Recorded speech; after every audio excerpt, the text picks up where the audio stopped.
Okay, this week's assignment is portraits. So, how I interpret this is you're going to photograph people. No pet portraits, please, human beings only. But I want you to be open-minded about how you approach this assignment. Um, it doesn't have to be, head and shoulders kind of senior portrait type of portrait. It can be so varied. I will tell you that this is one of the most popular genres within photography. We all enjoy looking at pictures of people. You can make money photographing portraits. Um, all different kinds of things. This is a very, very popular thing. And so while we're looking at this, I want you to also be thinking about who you can photograph. You will have um, family members and friends that aren't going to be the best subjects, and then you're going to have some that are really easy in front of the camera. And so it's just kind of a trial and error. But you will have two images due, and they have to have people in them. They can have many people. Um, it doesn't have to include the person's face. Um, and we'll go through some variations of that. Okay, so try to have fun with this assignment. Again, like I said, it's a really good skill to know is how to photograph people. Now, the first couple I'm going to show you are what I consider environmental portraits, where the space that the subject is standing in or is surrounding the person informs us about their life. So this is Pablo Picasso, master painter of the 20th century, probably, considered genius. And then look, this is his studio.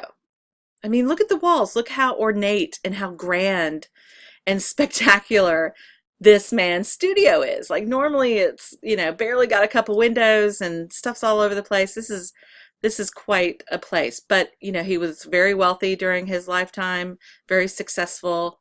So it's kind of apropos.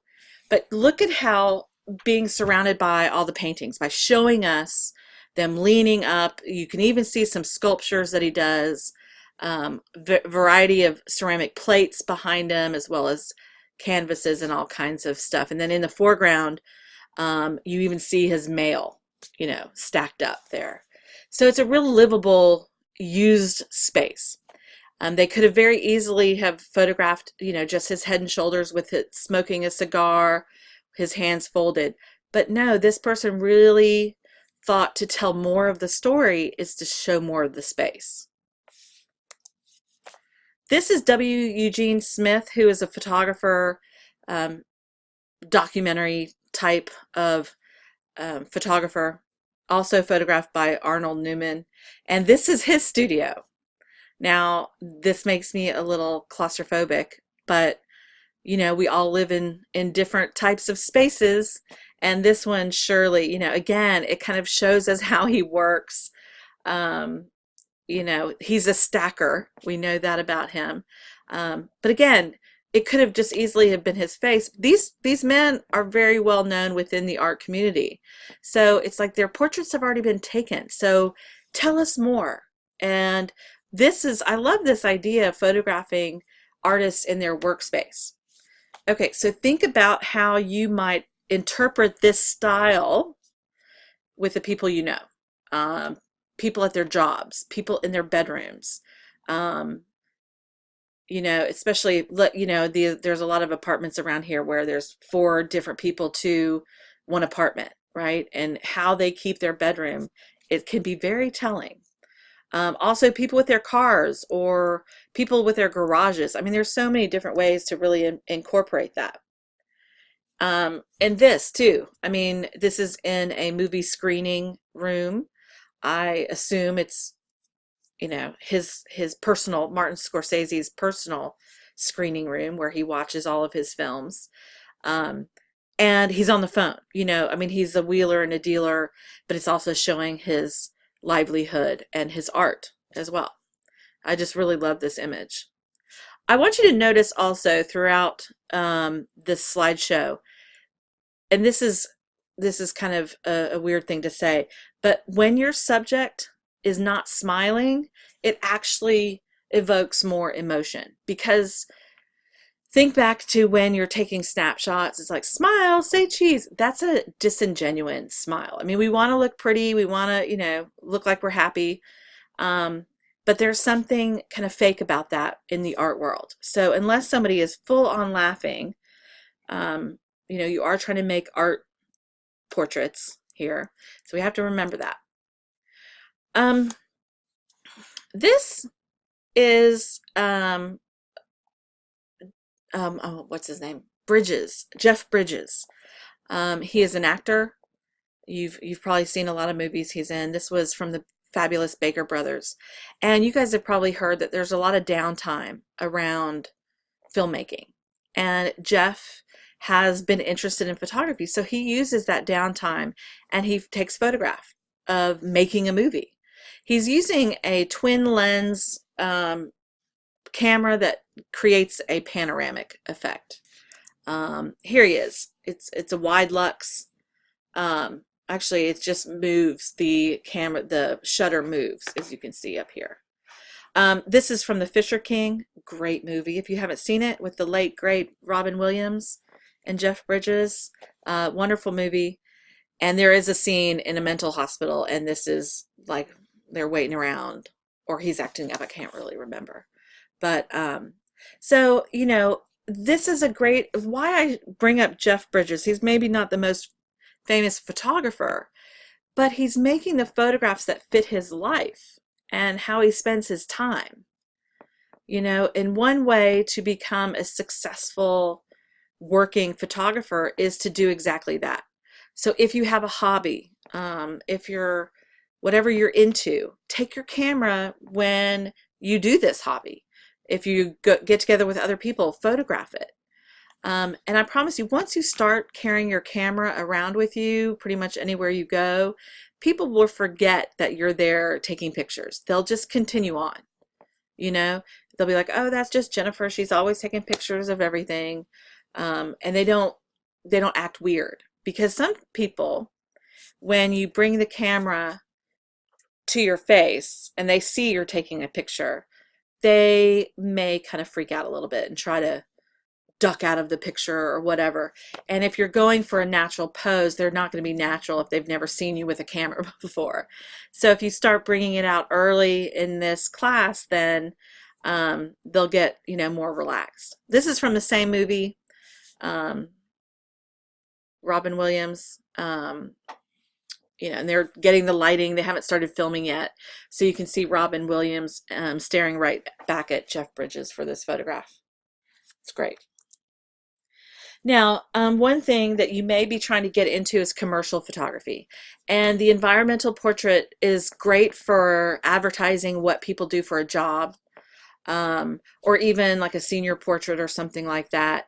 The young girl here with the soccer ball, she's obviously the goalie. So the fact that we see the net and she's interacting with the net, again, very kind of informative picture. To the right of that, the lady with the horses, we can tell she runs a barn or works in the barn or owns a barn, whatever. So this is showing what they do. And so in order to do that, you have to think about the space behind them. The worst photos are when people aren't thinking about the space and there's like random trees coming out of people's heads and things like that. So you have to think about that. Now this was done, I taught at another school that the students stayed over. So this is a dorm room. And they had bunk beds in here, the student told me. So she's on a top bunk looking down at this girl's like side of the room. And you can see it's kind of cluttered. It's got her art drawings up and some other postcards and stuff. Not a neat person necessarily, but it's, again, the space informs us about her. And then this is a little bit more abstracted, but they're using the same perspective, going up high and looking down. This is also a good way of photographing people with like double chins and things like that. They're stretching their neck out so you don't see it. If you photograph someone with a double chin from lower, it's going to emphasize the neck. Okay, so again, if you're hired to do family shots, change your perspective. These kids get down on their level, you know, and here, of course, you're gonna want them to smile because that's what the parents want.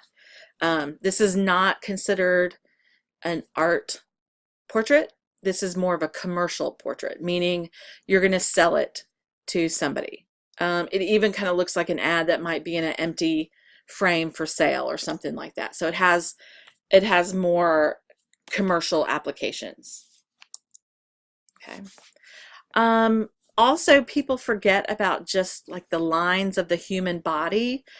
Profile pictures. This young lady has a beautifully long neck. And you know, one way to emphasize is to do this. Now look at the background, very neutral. There's nothing back there distracting us from her features, the lines that create her shape. Now imagine this if there was a brick wall behind her, or a cinder block or something like that. Very distracting. So what you can do, you can purchase mat board or foam core and put it up. You know, you have to kind of be resourceful. If you have a part of your apartment or house that hasn't been painting or doesn't have artwork on it, you know, set that up. You don't want a light switch or anything kind of in the way. If you can't find anything, get a piece of drawing paper or foam core or something and put people in front of that. Another one in color, you know, with a different colored background. This is a beautiful portrait. You know, it has a kind of fashion feel. If you're trying to get into that, certainly go for it. I love this. Love that image. This is such a low resolution image, but now more and more people are hiring professional photographers to photograph for their web presence, having a good shot for that. And so you may be doing headshots. And when I was living in Dallas, there was, headshots for models and actors was a pretty big deal. I know we've lost some actors here lately with the change, but people still want a nice looking shot of them so they can put it, you know, on LinkedIn and Facebook and whatever else they're going to use. So while I think cropping tighter like the one on the right is better, you should offer them a wider space so that they can crop on their own. Now look at his expression too. I mean, he's grinning, he looks happy, but he's not doing a fake fiery grin like it's forced. This is very attractive. Look at the shallow depth of field. It's really kind of all about him. There's nothing in the background that's really distracting from him too. You have to think about that. So in this one, the top left one, it's the red lights. My eyes go to red really quickly. So the depth of field is lovely, but we'd have to get rid of those red lights. And the one on the bottom right, I mean, it might work for some occasions, but there's a little too much wind there. But I think both of these smiles are genuine. And you know, look at their eyes. If their eyes are smiling, then you're good. This one I think is really kind of perfect. Her sweater kind of matches the natural brick behind her. There's a nice kind of subtle variation in the background, very shallow depth of field so we don't get distracted by that. Again, her expression, her eyes, everything seems very happy. So those are for professional headshots. People are going to ask you also, you can make very good money doing beach portraits like these. The key to beach portraits is really don't let anybody's head be on the same level. So if you notice, you know, we're going kind of in a diamond shape here. Okay. And same here, it's kind of moving around, going up and down, you know, but nobody's head is really at the same level. These three guys might be, if you could get one to, you know, lean in or scooch down a little bit, but that's, you know, that's kind of hard. But that's the main thing with a beach portrait. The other thing here in Wilmington, if you're doing beach portraits, if you want the sun on the face, you have to go in the later part of the day. Because the sun rises, it'll be on their face. And then if you turn around so that the sun's in their face, you're going to get all the houses behind you, and you don't want that. So, think about that. So later in the day, and it's kind of better because most people leave the beach to go get ready for the night. Also think about other ways of shooting down there. The more prints you can sell, the more money you will make. So this is really cute, and people will eat that up. Same here. The one thing I would watch is the horizon is kind of going right through her eyes there. It might be nice if you were at a different perspective, either higher, so that the horizon was up here, or lower where it was here. This is really nice though too, little force, and these kind of stuff, this is what the kids are going to want to remember, showing their muscles off. Just a really fun snap. Again, look at the light. It's setting to the west, so we get the ocean view for this. It's really great. Here's another one. I kind of wish she was a little bit lower, but it's still not all uneven. And even though when you're showing them images, like you may shoot it like this is actually a better composition, getting rid of all that dead space on the left and the right. They won't really know, and people who don't, they're just looking at how they look. But if you want to put your name on the work, make sure your composition is good no matter what you're photographing. Yeah, that's fine. This one I like, because I like everyone's different expressions, and they're kind of all looking different ways. You may think they may not want this because of that, but it might also show some character. It looks like Dad just said, something crazy, and everyone's reacting to it. And, personally, I think these are more fun than the staged, frozen kind of look. The light is really beautiful here too, shooting into the sun. Always break those rules. Another way to do portraits is to introduce objects. Have the subjects interact with them. Here she set up a whole bunch of things, but it could be a hat. It could be an umbrella. It could be a prom dress that you take your subject to the laundromat, or, something like that. Go for the different. Go for the unexpected. It's kind of cute. So these are all kind of ways you can do commercial stuff. You can turn those ideas into the more artsy portrait, some tips to get some good artsy portraits, or to get up close, really look at somebody's pores and their texture of their skin. If you know anybody that's heavily tattooed, maybe you just pick a section of their body. Remember, their face doesn't have to necessarily be in the image. And you obviously want to be very respectful of the people you photograph. You don't want to be like, hey, you got a wrinkly face, let me take your picture. You just want to say you have a unique face. Do you mind if I take your photograph? This I think is really nice. Calm water. Shallow depth of field really allows us to pay attention to the face. Right? Looks kind of late in the day, overcast day. Fill the frame. I kind of want you to stay away from just centering an object, but this is centered, but the entire space is being used. So this is a good centering. This is Mos Def. I think he's changed his name now. I'm not sure what it is, but sometimes, whatever you're doing, you just see something that's working. See something that is creating, a space, a light that's very interesting. Just take the shot. If you don't know people, just tell them what you're doing. You're in a photography class, you have to photograph people. Do you mind if I take your picture?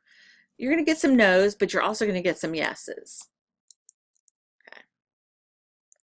This is Meryl Streep. She's got, she can mold into different characters.